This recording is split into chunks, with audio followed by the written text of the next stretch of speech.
नमस्कार, अखबार रिपोर्टर के इस अंक में आपका स्वागत है।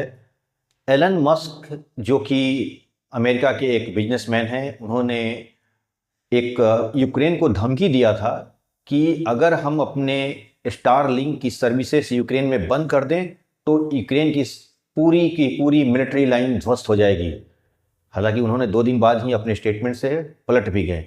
आज हम इसी पर चर्चा करने वाले हैं। बात शुरू करें इससे पहले आपसे हमारी गुजारिश है कि हमारे चैनल को आप लाइक कर दीजिए, सब्सक्राइब कीजिए, शेयर भी कर दीजिएगा। तो चलिए शुरू करते हैं।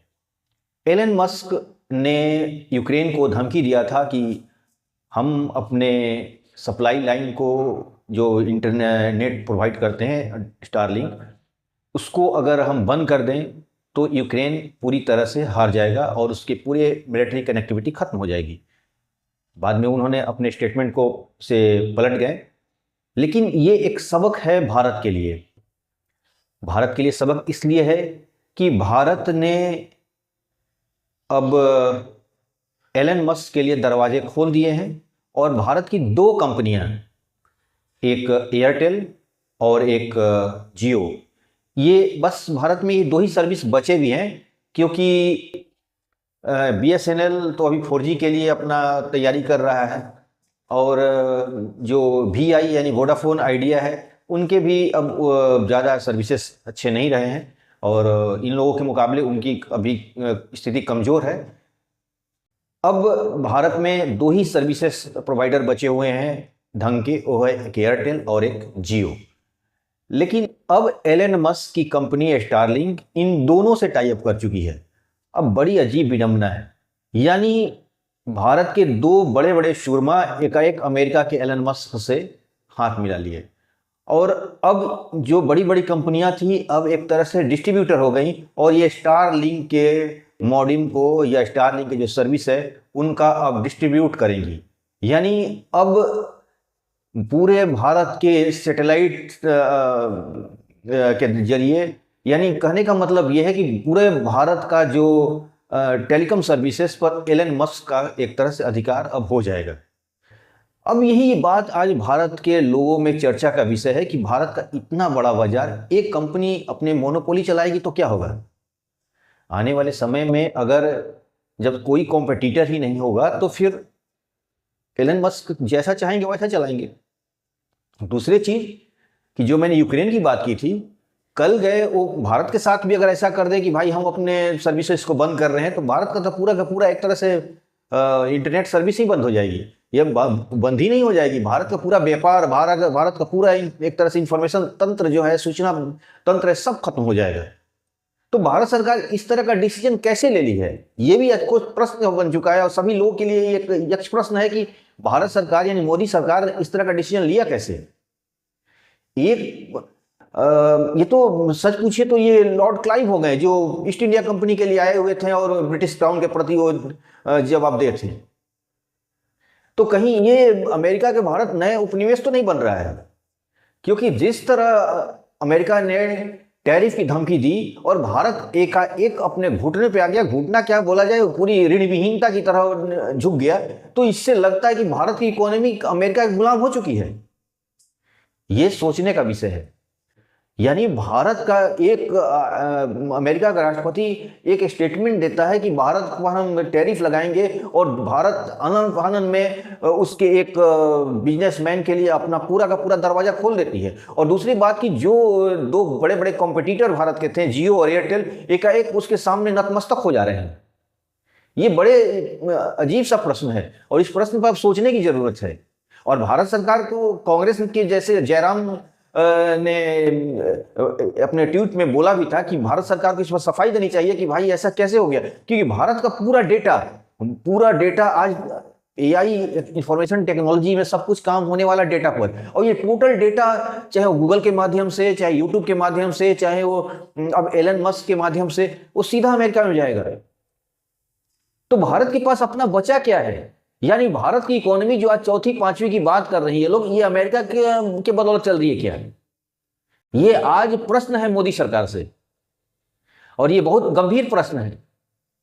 मैं किसी सरकार को यह आलोचना नहीं कर रहा, लेकिन ये सवाल मैं जरूर करने का मेरा अधिकार है कि एक कंपनी, ऐसे तो अब भारत में करीब 8-9-10 कंपनियां थीं। अब जियो के आने के बाद मात्र 2 ही 3 कंपनियां बच गई, और भी 2 ही कंपनियों में एक तरह से एयरटेल और जियो ही एक तरह से पूरे भारत में दिखाई देते हैं। अब इनको भी रिप्लेस करके एलन मस्क आ जाएंगे और इनको एक तरह से डिस्ट्रीब्यूटर बना दिए अपने सर्विस का, तो फिर भारत के पास अपना टेलीकॉम है कहाँ? क्योंकि बीएसएनएल की स्थिति तो सबको पता है कितनी अच्छी है। तो यानी पूरा का पूरा इंफॉर्मेशन जो सूचना विभाग है, तंत्र है, वो पूरा का पूरा एलन मस्क के पास जा रहा है। ये सोचने की बात है कि कहीं फिर से लॉर्ड क्लाइव तो नहीं आ रहा है लौट के एलन मस्क के बेस में। क्योंकि भारत सरकार को ये बताना होगा कि हमारी सुरक्षा, हमारी जो सूचनाओं का सुरक्षा कौन देगा। ये भारत सरकार की जिम्मेदारी है, और भारत सरकार, मोदी सरकार को इसको अपना स्टेटमेंट देना चाहिए कि एक बिजनेसमैन पूरे भारत का जो टेलीकॉम सर्विसेज हैं, इंटरनेट है, उसमें पूरा का पूरा उसका कब्जा होने जा रहा है। और मजे की बात है कि 2 सबसे बड़े प्लेयर उसके लिए काम करने जा रहे हैं, उसका एम्प्लॉय बन गई है एक तरह से। अब उनके लिए डिस्ट्रीब्यूट करेंगे, डिस्ट्रीब्यूटर बन गई उनकी, जो कल तक बोल रही थी कि हम उनको चैलेंज करेंगे, हम उनका कॉम्पिटिट करेंगे, लेकिन आज तो वो एकदम नतमस्तक हो चुकी है। ये एक प्रश्न है। भारत अजीब दौर से गुजर रहा है आज। एक तरफ सत्तारूढ़ पार्टी बड़ी बड़ी कंपनियों के लिए दरवाजे खोलते जा रही है अपने। देखिए, सबसे बड़ी चीज कि भारत को इस तरह की चुनौतियों को एक्सेप्ट करना चाहिए था। अगर भारतीय कंपनी अपना इस तरह का, जैसे स्टारलिंक है, उस तरह की सर्विसेज खुद देने लगती है भारतीय कंपनी, तो इससे फायदा ये होता कि भारत के पास अपना सूचना अपने पास सिक्योर होता, और दूसरी चीज कि भारत की कंपनी मजबूत होती। आज हम भारत के लोग पैसा लगाकर और अमेरिकन कंपनी को मजबूत करेंगे, यही एक सवाल, ये भी एक सवाल है। तो अभी सोचने की जरूरत है। और देखिए, भारत में चाहे वो सदियों से ये हम देखते आ रहे हैं, पहले राजा महाराजा आपस में लड़ते थे और भारत को एक तरह से गिरवी रख देते थे विदेशियों के हाथ में। आज वही हो रहा है। आज भारत में पक्ष विपक्ष उसी तरह लड़ रहा है। इसमें भारत का अपना इंटरेस्ट नहीं दिखाई दे रहा है। अब देखिए, साउथ में जो ये स्टालिन है, उन्होंने भाषा को लेकर जो विवाद शुरू किए हैं, जो रुपया का सिंबल था उसको भी उन्होंने रिप्लेस करके उसमें तमिल कुछ उसमें बदलाव किए हैं या कुछ अभी करने वाले हैं। तो ये चीज है कि अब हम लोग के देश में जब पार्टियां आपस में उसी तरह लड़ते रहेंगी जो पुराने जमाने में राजा महाराजा लड़ा करते थे अपनी सत्ता के लिए, तो आज भी अगर सत्ता के लिए वो अगर ये पार्टियां भी लड़ेंगी तो फिर देश का क्या होगा? ये प्रश्न है। ये सभी के लिए प्रश्न है कि कल आज जिस तरह विदेशी कंपनियां हमारे देश में अपने पांव पसारते जा रही हैं, अब एलन मस्क अभी तो सिर्फ उन्होंने कदम रखा है इंटरनेट के लिए और टेलीकॉम डिपार्टमेंट पे अपना दबदबा बनाया है, लेकिन कल ऑटोमोबाइल में भी घुसने वाले हैं। उनकी टेस्ला कार जो है वो चाहते भी कि भारत एक बहुत बड़ा बाजार है, उस बाजार पर कब्जा करना। तो कल गए जो ऑटोमोबाइल कंपनियां भी पैर घुटने पे टेक देंगी, अपना पैरों पे खड़ी जो कंपनियां हैं वो घुटने पे खड़ी हो जाएंगी।